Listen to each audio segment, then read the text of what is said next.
अंधेरी रात का राहुल को रोमांच की तलाश हमेशा रहती थी। सुनसान और डरावनी जगहों पर जाने का उसे एक अजीब सा जुनून था। जब उसने शहर के बाहरी इलाके में स्थित एक पुरानी और वीरान पड़ी हवेली के बारे में सुना, तो वह तुरंत वहां जाने का फैसला कर बैठा। उसके दोस्तों ने बहुत मना किया। वहां जाना ठीक नहीं है, दोस्त अमित ने कहा।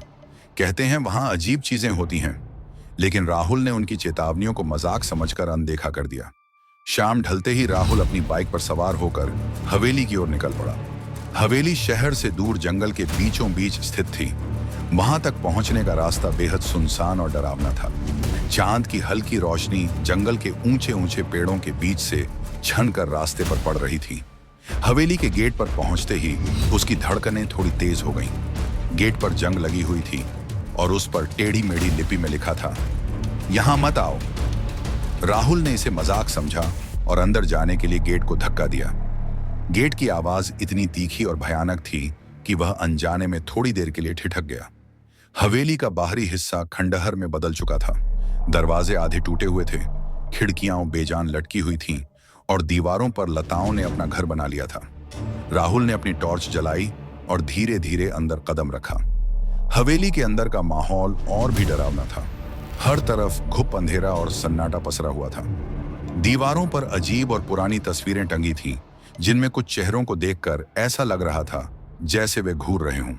सीढ़ियां धूल और जाले से ढकी हुई थीं। हवा में एक अजीब सी ठंडक और सड़न की गंध महसूस हो रही थी। राहुल ने एक कोने में अपनी जगह बनाई।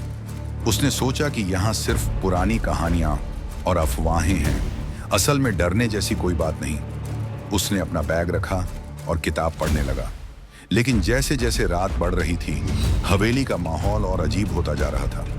करीब रात के 12 बजे अचानक हवेली में किसी के कदमों की आहट सुनाई दी। यह आहट ऊपर की मंजिल से आ रही थी। राहुल ने सोचा शायद कोई जानवर होगा। उसने इसे नजरअंदाज किया और पढ़ने की कोशिश की, लेकिन कदमों की आवाज धीरे धीरे तेज होती गई और अब ऐसा लग रहा था जैसे कोई सीढ़ियां उतर रहा हो। राहुल ने अपनी टॉर्च उठाई और सीढ़ियों की तरफ रोशनी डाली। वहां कोई नहीं था। फिर उसने हल्की सी गुनगुनाहट सुनी। ये गुनगुनाहट इतनी धीमी और अस्पष्ट थी कि वह समझ नहीं पाया कि आवाज कहां से आ रही थी। उसका दिल अब तेजी से धड़कने लगा। उसने चारों ओर देखा, लेकिन टॉर्च की रोशनी में उसे कुछ नजर नहीं आया। तभी अचानक पीछे से उसे ठंडी सांस की हल्की सी फुहार अपनी गर्दन पर महसूस हुई। वह तेजी से पलटा।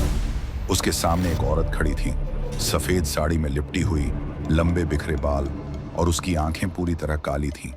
उसका चेहरा अजीब तरीके से मुड़ा हुआ था, जैसे किसी ने उसे तोड़ मरोड़ दिया हो।